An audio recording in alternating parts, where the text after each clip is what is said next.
se passe-t-il au zoo de Kiev? Depuis le début de l'année, 14 mammifères sont morts. L'hippopotame a d'abord perdu son voisin l'éléphant. Récemment, c'était le tour de 3 manchots et un chimpanzé. Depuis, une fronde s'organise. Ce site internet recense les morts. Son concepteur, un ancien employé, pointe du doigt la nouvelle direction. Des animaux sont morts alors qu'ils étaient encore jeunes, comme le chimpanzé.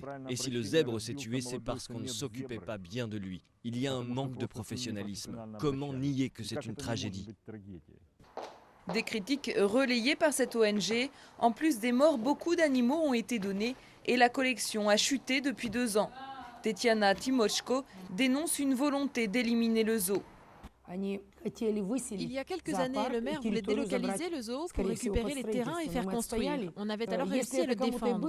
Aujourd'hui, à qui profite la diminution de la collection? À ceux qui veulent nettoyer le terrain.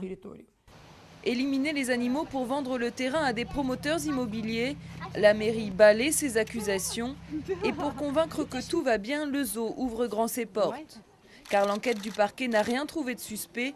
Le taux de mortalité n'est pas plus élevé que dans les zoos européens et la diminution de la collection est une tendance globale. Il y a 50 ans, dans cet enclos vivaient 3 espèces d'animaux. À l'époque, on pensait que c'était normal. Aujourd'hui, les zoos doivent se rapprocher le plus possible de la nature. Il doit y avoir moins de barrières entre les animaux et les visiteurs, et les enclos doivent être plus sauvages. Le zoo serait-il la cible de règlements de compte de la part d'employés limogés? C'est ce que pense la direction. En tout cas, une chose est sûre, le zoo est vieillissant et le grand défi des prochaines années sera de le moderniser.